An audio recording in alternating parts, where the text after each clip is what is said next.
वचन देता हूँ। मैंने उससे उम्मीद कही, बोले बेटा अब तक तो हम भी बात ना कर रहे थे, अब हम बात कर रहे हैं। अब हमारी बहू भी है तो हमारी बेटी भी है। मैं आपको वचन देती हूँ। मैं सभी से अनुरोध करती हूँ प्रशासन से कि हमें न्याय मिले। बीते दिनों जिस फरीदाबाद में लव जिहाद के एक मामले में हाहाकार मचा दिया गया था, आज उसी फरीदाबाद में लव मैरिज करने वाली एक बेटी को उसी के परिवार ने मौत के घाट उतार दिया तो किसी की जुबान से आह तक नहीं निकली। सब के सब सन्नाटे की ऐसी गोली खाकर सोए हुए हैं कि ना तो उन्हें बच्ची की चीखें सुनाई दे रही हैं और ना ही एक सास की सिसकियां। और हमें न्याय मिले।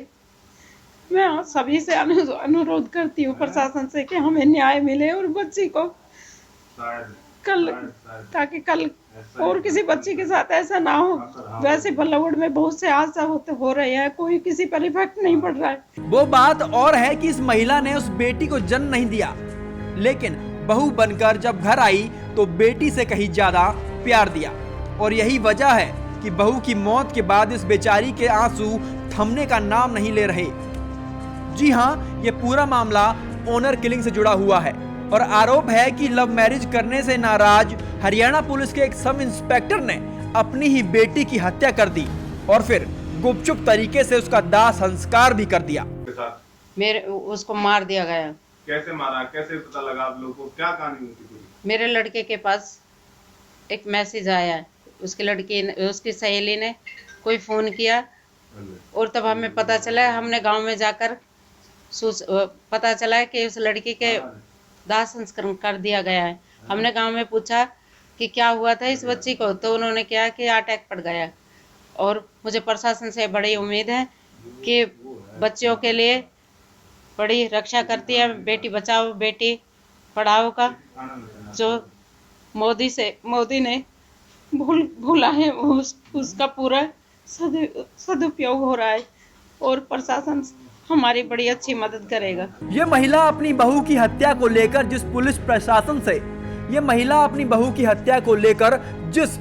प्रशासन से न्याय की उम्मीद कर रही है, अफसोस उसी पुलिस महकमे में तैनात एक अधिकारी पर ही अपनी बेटी की हत्या का आरोप लगा है। अब न्याय होगा या फाइलें हमेशा के लिए दफन हो जाएंगी, ये तो वक्त बताएगा। लेकिन ऑनर किलिंग की घटना उतनी सीधी नहीं है जितनी आप समझ रहे हैं। जी हाँ, दरअसल फरीदाबाद के रहने वाली कोमल और सागर दोनों कॉलेज के समय से एक दूसरे से बेइंतहा प्यार करते थे और शादी भी करना चाहते थे, लेकिन कोमल का परिवार इस शादी के खिलाफ था, जिसके चलते कोमल और सागर ने 8 फरवरी को भागकर हिंदू रीति रिवाज से शादी कर ली। और क्या कस्में खाई, पहले उन्हें सुन लीजिए। मैं आपको वचन देता हूँ, कभी धोखा नहीं दूंगा। हटाओ पीछे, ऐसे आप सीधा। अग्नि साक्षी वायु 5 पंच परमेश्वर भगवान विष्णु मेरे साक्षी हैं। इधर मुंह करो।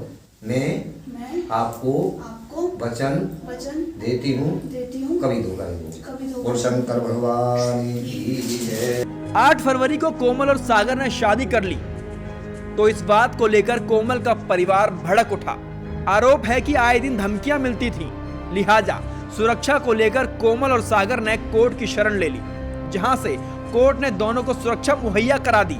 लेकिन इस बीच चंद दिन गुजरे तो कोमल के परिजनों ने सागर के परिवार को आश्वासन दिया और इस शादी पर अपनी सहमति जताते हुए कोमल को घर लेकर चले गए। हालांकि मायके जाने के बाद कोमल ने कई बार सागर को फोन करके बताया कि उनके परिजन इस शादी से खुश नहीं हैं, जिस पर सागर ने उसे वापस लाने का दिलासा भी दिया। मगर इसी बीच 18 मार्च को कोमल की सहेली का एक फोन आता है और कोमल की हत्या की खबर मिलती है तो सागर और उसके पूरे परिवार पर मानो कयामत आ गई। सर, मैं और कोमल कॉलेज टाइम से हम दोनों फ्रेंड थे, हम दोनों एक रिलेशनशिप में थे और लास्ट में हम दोनों ने एक दूसरे से शादी करने का फैसला किया। तो उसके घर वालों ने इस बात से ऐतराज़ उठाया, जिससे मैंने 8 फरवरी 2021 को हिंदू रीति रिवाज से हम दोनों ने अपनी सर्वसम्मति से शादी की और उसके घर वालों से सुरक्षा के लिए उसके भाई, पापा, चाचा और उसकी मम्मी से सुरक्षा के लिए हमने अदालत में गुहार लगाई, जिससे हमें 11 तारीख तक प्रोटेक्शन रूम में रखा गया और हमें सुरक्षा दी गई। इसके बाद उसके घर वालों ने आए और उन्होंने बोला कि हम तुम दोनों की शादी सामाजिक तौर तरीके से कराना चाहते हैं। और इसके बाद उन्होंने इसके बाद उन्होंने कोमल पर दूसरी शादी के लिए दबाव बनाना शुरू किया और उसे अपने घर ले जाकर उस पर दूसरी शादी के लिए दबाव बनाना शुरू किया। और इसके बाद उन्होंने 19 फरवरी को हम दोनों की सगाई कराई और कोमल ने मुझे इस बीच बताती रही कि उसके घर वाले इस रिश्ते से खुश नहीं है और वो कुछ भी कर सकते हैं, ऐसा उसने मुझे कई बार बोला। और आखिरकार उन्होंने 17 फरवरी की रात को उसके साथ कुछ किया, मेरी उससे बात हुई कि उसके चाचा, पापा और उसकी दादी वो तीनों घर में थे और उन्होंने 17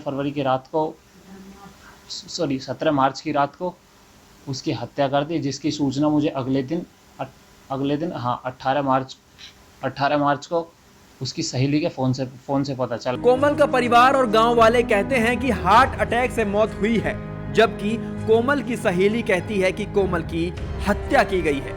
लेकिन बड़ा सवाल ये उठता है कि कोमल के परिवार ने आखिरकार सागर और उसके परिवार को उसकी मौत की खबर क्यों नहीं दी और क्यों बिना पोस्टमार्टम कराए गुपचुप तरीके से उसका अंतिम संस्कार कर दिया। हालांकि सवाल तो कई हैं, लेकिन उनके जवाब अब तक पुलिस की जांच और पूछताछ में ही सामने आएंगे। कल हमारे पास एक शिकायत आई थी, सागर यादव है लड़का, उसने फरवरी माह के अंदर जो कोमल लड़की है उससे आर्य समाज मंदिर में शादी की थी और उसके बाद उन्होंने प्रोटेक्शन सीख करी थी कोर्ट से उन्हें प्रोटेक्शन मिली। बाद में 2 दिन बाद में जब इनके आपस में परिवार का सुलह हुआ आपस में दोनों की, तो इन्होंने प्रोटेक्शन के लिए रिफ्यूज़ कर दिया और दोनों अपने घर चले गए। और 3 तारीख को उनकी शादी डिसाइड हुई, 19/2 को उन्होंने अपनी सगाई भी कर ली। तो उसके बाद 18 तारीख को कल उन्होंने एप्लीकेशन दी है सागर ने कि उसके पास फ़ोन आया उसकी सहेली का कि भी कोमल ने सुसाइड कर लिया है और रात को भी उससे बात हो रही थी। तो उसने शक जाहिर किया कि शायद ये सुसाइड नहीं है और उन्होंने लड़की को दाह संस्कार भी कर दिया।